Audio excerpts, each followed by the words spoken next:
Chers compatriotes, aujourd'hui nous allons vers une situation des plus graves pour l'histoire de la Guinée contemporaine.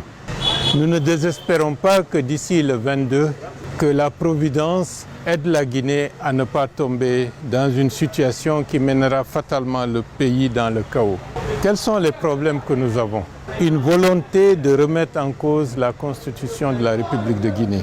Personne n'a contesté au président de la République, M. Alpha Condé, le droit de proposer une révision ou une modification de la Constitution.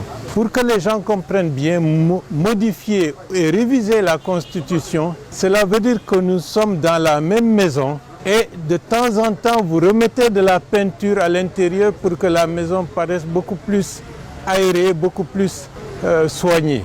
Mais changer la Constitution, c'est détruire le bâtiment dans lequel nous sommes au profit d'un autre bâtiment.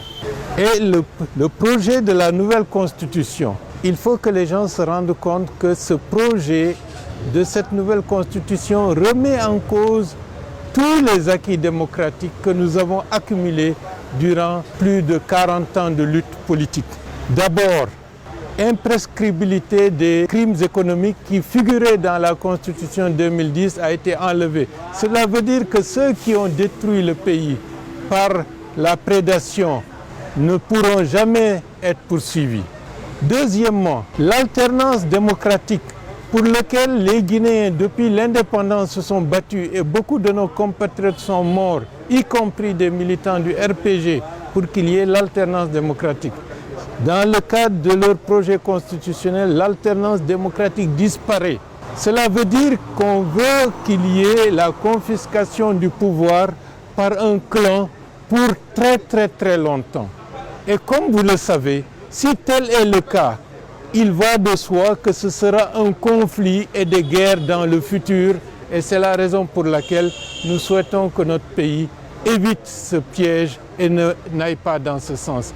D'où l'appel à la mobilisation générale pour que le 22 mars, que le projet constitutionnel et les élections législatives qui sont proposées ne puissent pas avoir lieu.